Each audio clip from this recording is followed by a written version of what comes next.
Bismillahirrahmanirrahim. Assalamualaikum warahmatullahi taala wabarakatuh. Bismillah walhamdulillah. Wassalatu wassalamu ala Rasulillah wa ala alihi wa sahbihi wa man wala. Summa amma ba'd.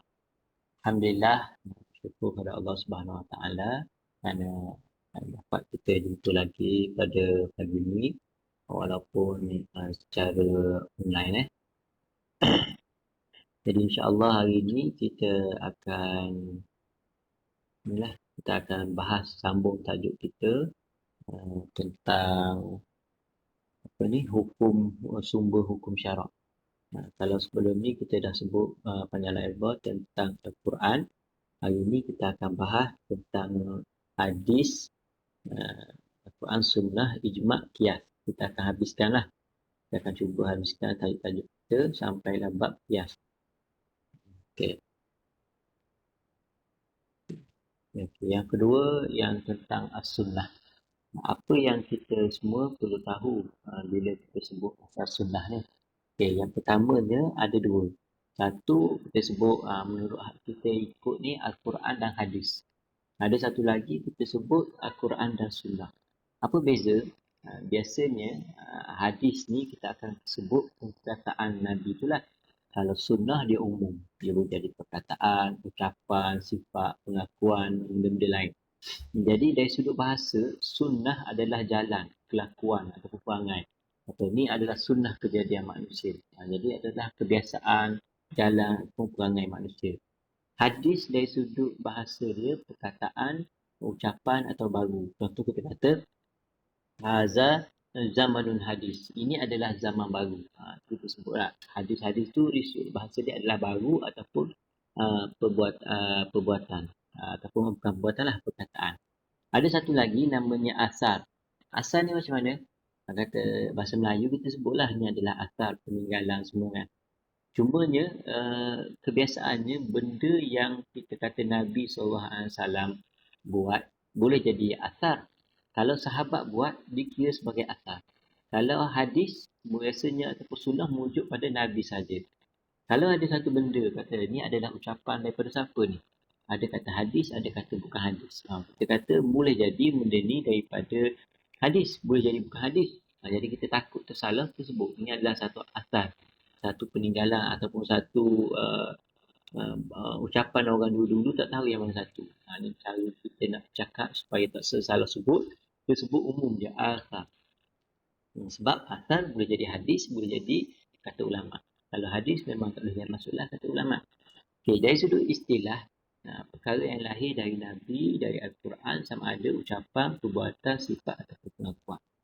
Yang lagi bagus kita ambil yang ni satu lagi ni. Apa ni? Yang istilah yang satu lagi, kullu ma udhifa ila Nabi sallallahu alaihi wasallam. Semua yang disandarkan kepada Nabi min qaulin, dari segi perkataan, wa fi'lin ataupun af'al, perbuatan, sifatin, sifat ataupun tingkah laku atau sunnatin atau itulah apa tingkah laku ataupun perjalanan hidup, siratin ataupun pengakuan, takririn sebelum dibangkitkan sebagai Nabi ataupun selepasnya. Okey, jadi biasa kalau kita kata bahasa Melayu lah, kata pengakuan Nabi, kalau Nabi mengakui, ia seolah-olah Nabi ucapkan, Nabi memperakui. Jadi kita terjemahkan takrir ini bukannya pengakuan, dia lebih kepada perakuan. Nabi memperakui benda tu, jadi Nabi tak tolak, tak sebut tu lebih baik lah. Cuma dalam periksa kita, bahasanya orang sebutlah pengakuan. Jadi maksud dari sudut pengakuan itu adalah perakuan. Okey, kemudian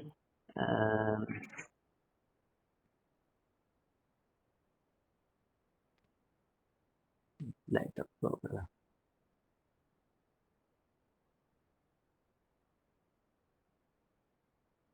Okay. Kehujahan sunnah. Sunnah ni hujah yang kedua selepas Al-Quran. Ulama sepakat dalil dia yang pertama dari Al-Quran. Wa ma atakumur rasul fakhuzuh wa ma nahakum anhu fantahu. Apa yang Nabi bawa kamu ikut. Apa yang Nabi larang kamu intahalah, kamu berhenti. Maksudnya kita cukup dengan apa yang Nabi SAW sebut dan kita tak buat apa yang Nabi tak suruh. Tu dalil daripada Al-Quran. Surah Al-Hajj ayat 7. Yang keduanya, sabda Nabi, taraktu fikum amraini. Aku tinggalkan pada kamu dua benda. Lan tadillu. Kamu tak akan sesat ma in tamassaktum bihima. Lagi kamu berpegang dengan keduanya, kitab Allah wa sunnah Nabi. Ya, okay, jadi kitab Allah dan juga sunnah Nabi ni. Ini dua benda dari Al-Quran. Ijma' pula, ulama sepakat yang Nabi SAW tu maksum. Jadi Nabi diberikan mukjizat untuk kedudukan dia, jadi tempat rujukan kepada ummah. Okey. Itu antara hujah yang kita pakailah. Hujah yang kita pakai yang kata ijma' dah kata yang Nabi ni maksum, Nabi ni dapat mukjizat ni dan kita jadi akan daripada Nabi tu sebagai rujukan kita. Pembahagian pula. Sunnah ada dua. Satu dari sudut matan, satu dari sudut rawi. Dari sudut matan kita ada qauliyah, fi'liyah, takririyah, hamiyah. Hamiyah tu jarang disebut dalam kitab-kitab lain. Ni baru kali pertama saya jumpa dalam slide awak ni. Tapi sebahagiannya orang dia masukkan sunnah hamiyah ni ke dalam sunnah fi'liyah ataupun sunnah yang lain lah. Dia tak buat pembahagian. Dari sudut bilangan, tengok dia keadaan dia mutawatir ataupun marfu ataupun ahad. Okey. Qauliyah. Qauliyah ni memang kita masyhur lah. Dia kata apa yang Nabi SAW sebut. Contohnya Nabi kata apa? Nabi kata, sallu kama ra'aitumuni usolli. Kamu semayanglah sebagaimana kamu tengok aku semayang. Itu Nabi sebut. Jadi kita kena semayanglah macam mana Nabi tengok semayang. Bila kita tengok, bila sahabat tengok Nabi sembahyang, perbuatan sahabat tengok tu ditulis sebagai sunnah fi'liyah. Perkataan Nabi tu sunnah qauliyah. Jadi sunnah fi'liyah yang sahabat tengok ni ada tiga jenis. Ada yang Nabi buat tapi selaku seorang manusia biasa, orang kebiasaan biasa buat. Contoh makan, minum, bercakap. Jadi yang tu macam mana? Kita wajib ikut tak? Sunnah ni tak wajib ikut. Dia hukumnya adalah harus kita ikut. Kalau harus, kita belajar, buat tak dapat apa-apa. Jadi sekarang ni, kalau kita ikut cara Nabi makan, cara Nabi minum, bercakap, kita kata dapat pahala sunnah. Jadi macam mana? Jadi kita kata, yang pertama, kalau ada suruhan yang ataupun yang kata, Nabi suka makan pakai tangan kanan. Nabi suruh makan pakai tangan kanan. Sudah jadi sunnah. Kalau Nabi suka tidur sebelah kanan, ada perkataan Nabi suka, Nabi selalu buat, yang tu akan berubah jadi sunnah. Tapi Nabi sekadar buat saja tak tu macam mana keadaan? Jadi sini pandangan yang kuat kata benda tu harus tak wajib tak sunat. Tapi ada lagi pandangan yang lain yang kata benda tu adalah sunat juga. Tapi itu pandangan yang tak kuat. Jadi kalau kita buat ini nak dapat pahala, dari sini kita akan ikut pandangan yang tak kuat. Ataupun kita buat benda tu harus, tapi kita buat atas dasar nak mahabbah, nak supaya tanda kita mencintai, mengasihi Nabi SAW, kita akan dapat pahala. Sekurang-kurangnya kalau tak dapat pahala sunat, kita dapat pahala mahabbah, cinta pada Nabi SAW. Yang kedua, perbuatan khususiah. Ada benda yang khusus untuk Nabi saja. Contohnya Nabi Tawih Ramah, Nabi wajib solat malam hari, Nabi wajib solat duha, Nabi wajib semua gini lah. Itu khususiat bagi Nabi saya, sunnah tu kita tak boleh ikut. Tu haram kita ikut, tu ada khusus bagi Nabi sahaja. Perkara khususiat. Banyaklah. Contohnya bab apa ni? Selain bab ibadat, banyaklah benda-benda lain yang ada satu kitab khususiyatul Rasul. Perkara khas yang special hanya untuk Nabi SAW saja. Itu semua yang kita tak boleh buat. Dan kebanyakannya benda yang khusus bagi Nabi ni yang memberatkan Nabi, yang bukannya memudahkan Nabi. Contoh, kita kata Nabi dibolehkan untuk masuk ke dalam mana-mana rumah ataupun hubungan persetujuan, boleh makan ataupun boleh menggunakan harta orang lain tanpa izin. Itu kita rasa macam mudah kan? Tapi bagi Nabi SAW, benda tu adalah satu keringanan Allah Ta'ala untuk Nabi SAW, tapi Nabi tak guna benda tu dengan mudah-mudah.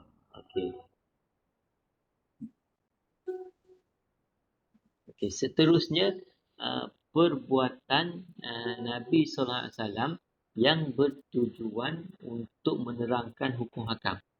Macam mana ni perbuatan Nabi SAW untuk menerangkan tentang hukum hakam?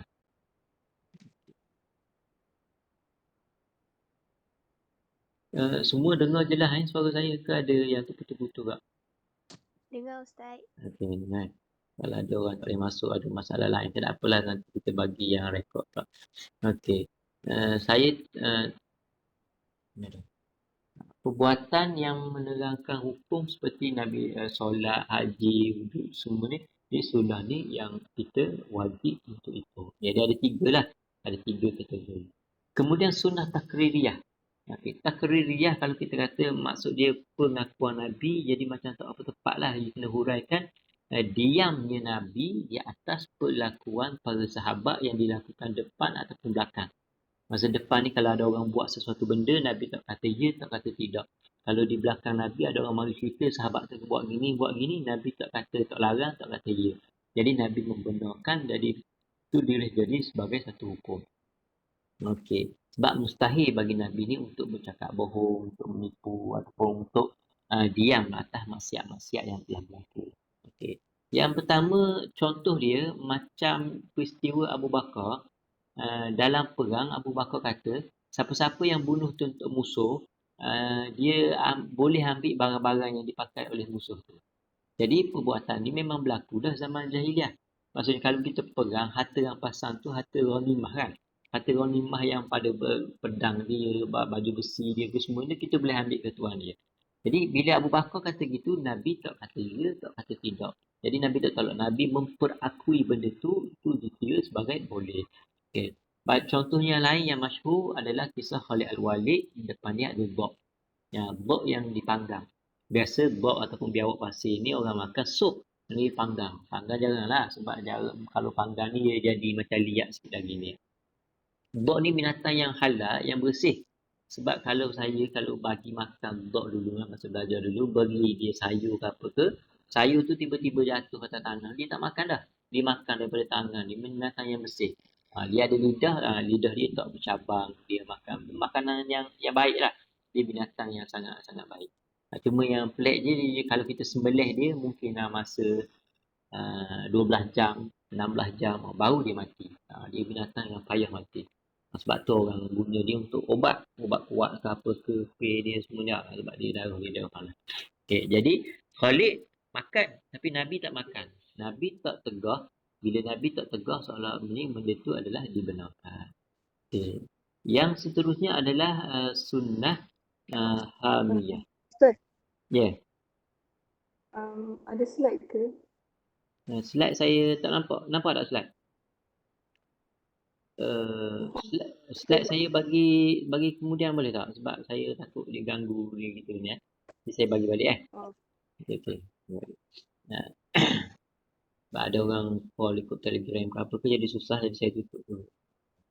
Okey, sunnah takririyah kita dah habis. Lepas tu yang last sekali adalah sunnah hamiyah. Sunnah hamiyah ni adalah hasrat ataupun cita-cita Nabi nak buat tapi tak sempat buat. Contoh, kita puasa Ashura. Masa puasa Ashura 10 Muharram tu sahabat pun bagi tahu. Wahai Rasulullah, orang lain, orang Yahudi puasa juga 10 Muharram. Nabi kata kalau mereka puasa 10 Muharram, kita lagi-lagi utama untuk puasa 10 Muharram. Jadi start pada tu Nabi pun puasa 10 Muharram. Ashura ni hari yang sebab kemenangan Nabi Nuh diselamatkan dengan bahtera dia, Nabi Musa diselamatkan daripada Fir'aun di belah laut, semua hari yang besar. Jadi Nabi pun kata, cuma kalau boleh tahun depan nak puasa 9.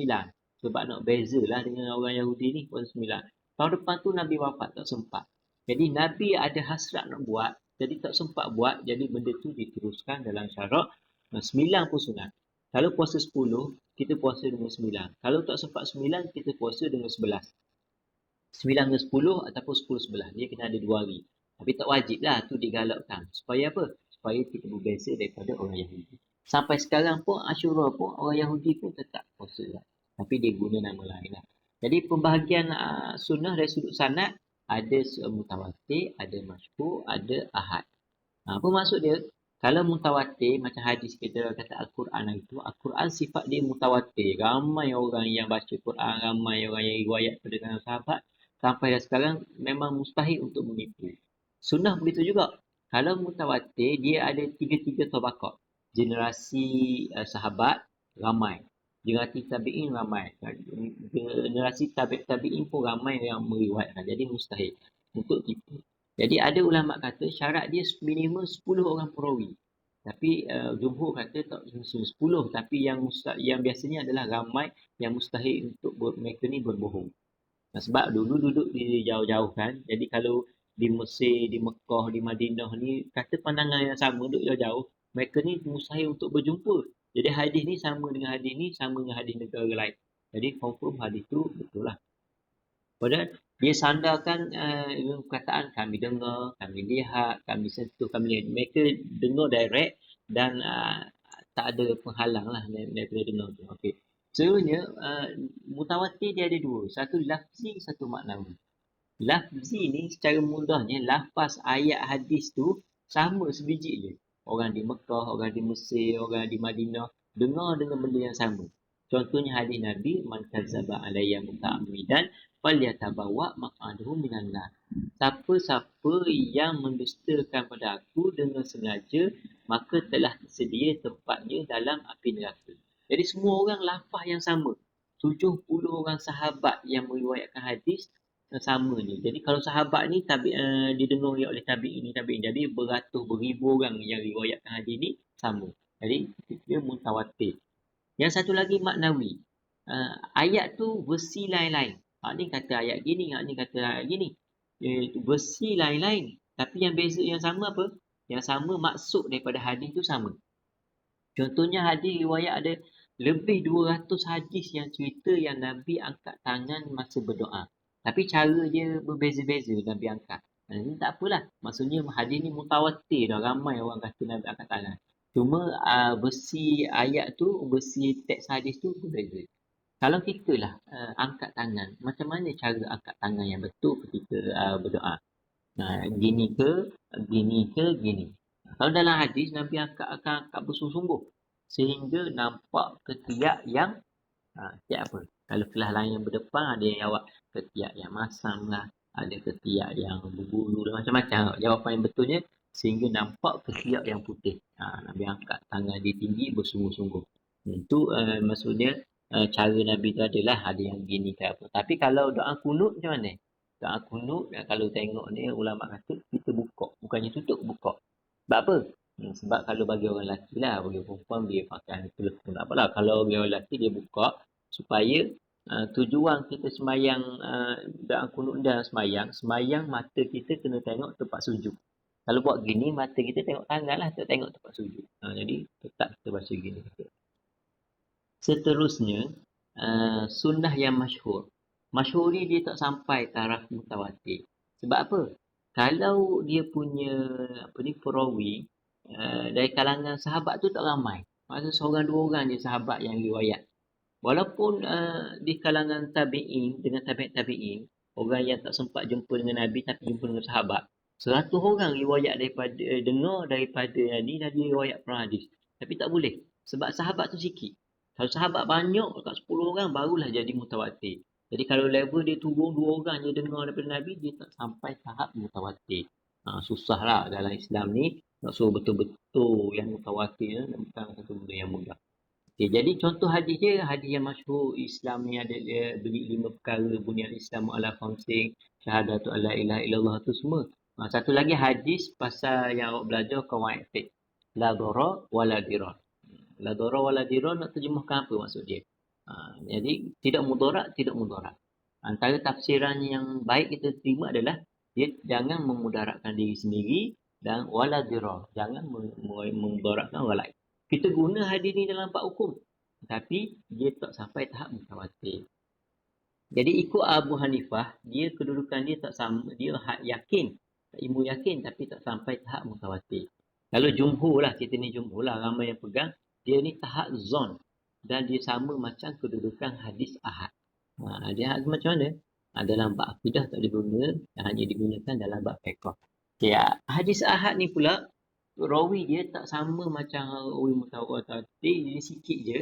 Ni yang paling banyak dalam bab-bab dalam hadis-hadis semua. Contohnya hadis, idza walagal qalbu fil ina. Kalau anjing jilat dalam satu bekas, fagsiluhu, maka kena basuhlah bekas tu. Sab'a marrat, 7 kali kena basuh, salah satu yang itu dengan tanah.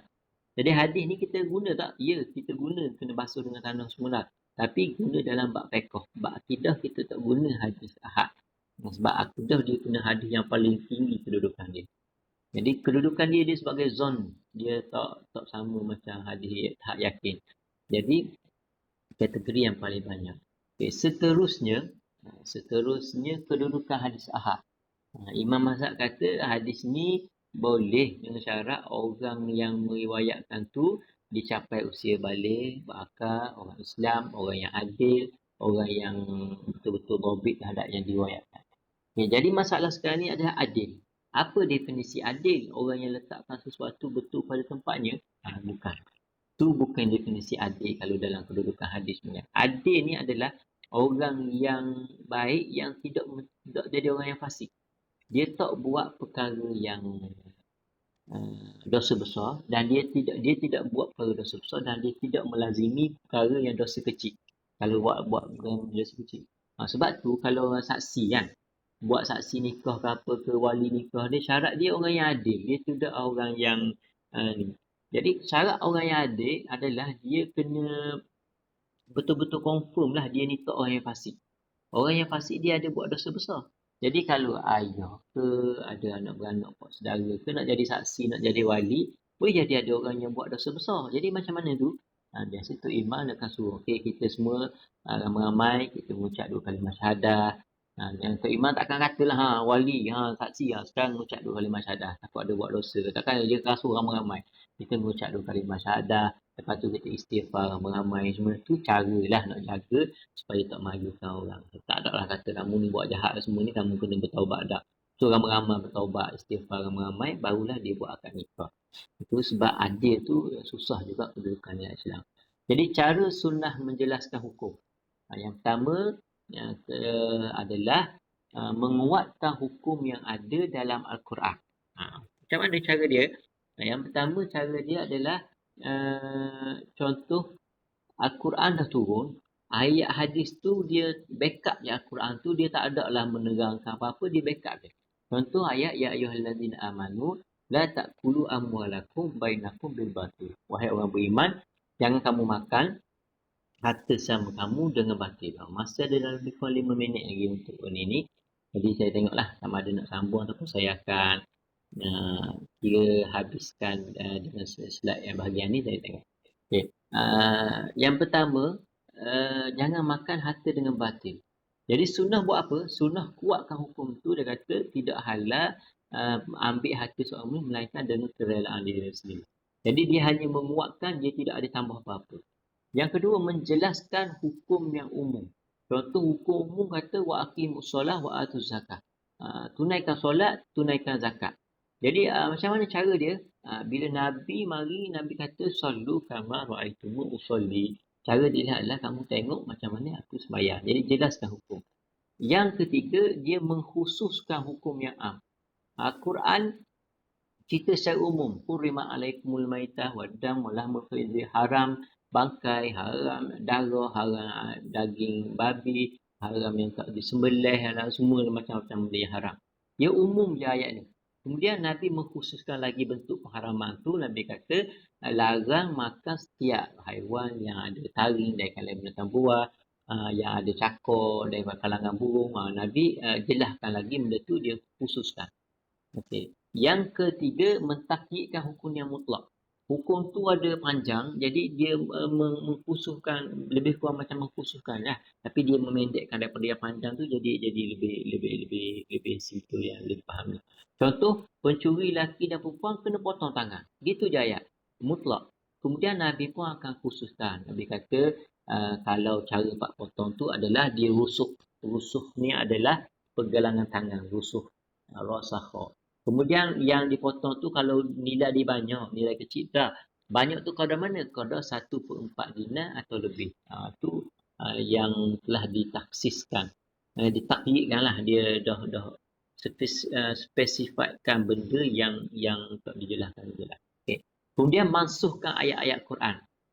Ayat Quran asal dah cerita pasal satu hukum, kemudian ayat tu dah hilang dah mansuhkan dengan hadis. Hadis tu dia memansuhkan ayat Quran. Yang ni yang jarang lah berlaku, tapi ada. Contohnya ayat tentang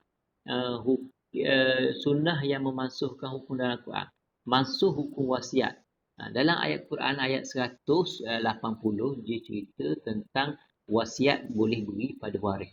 Kemudian hukum tu mansuh bila Nabi kata la wasiyata li waris. Tidak ada wasiat yang boleh diberikan kepada waris. Di ayat ni, ayat 180 ni, kutiba alaikum idza hadara ahadakumul maut in taraka khairanil wasiyah. Boleh tinggalkan wasiat pada dunia. Boleh. Tapi bila hadis kata tidak ada wasiat. Jadi kalau orang meninggal, sebelum dia meninggal tu mak dia kata, okay, saya mak wasiatlah, ni bagi ke cucu, ni gelang atas mak semua ni. Mak dia bagi gitu. Boleh berikan anak ke gelang ni. Tapi lepas meninggal, harta tu tak boleh dibahagikan kepada anak yang disebutkan tadi tu, sebab tu dikira sebagai wasiat. Wasiat hanya ikut pembahagian. Waris dapat harta yang waris ditetapkan ikut berapa-berapa dalam Islam. Dia tak dikira. Yang dikira apa? Kalau mak bagi terus, ambillah harta ni, mak bagi. Itu dikira sebagai hadiah, hibah, tu baru dikira. Kalau tak, benda tu tak kira, kena ikut pembahagian harta pusaka. Yang terakhir, menyatakan hukum yang baru. Quran tak cerita pun hukum ni, dan ni ada. Contohnya, haram pakai setera, pakai emas bagi orang lelaki. Al-Quran tak sebut pun. Jadi hadis sebut haram pakai setera, pakai emas bagi orang lelaki. Itu adalah pakaian yang, ataupun perhiasan yang ada dalam syurga. Orang lelaki boleh pakai, dalam syurga kayak gini boleh pakai. Haram makan daging kedai jinak. Ni kalau habis ini, slide ni kita habis ini lah. Ni slide yang terakhir. Kalau ikut kelas lain, kita habiskan tu slide ni semua. Tapi saya rasa tak sedap lah. Kita ambil sikit je lah sebab kita online kan. Nanti kita sambung dengan kelas. Okey, semuanya kewajipan zakat, pengharaman daging kedai jinak. Kedai jinak haram dimakan. Kedai liar barulah halal dimakan. Macam mana? Kedai liar adalah zebra, kuda belang. Kuda belang halal dimakan sebab dimakan benda yang bersih. Kedai jinak ni yang kedai lah hima tu dia makan sampah.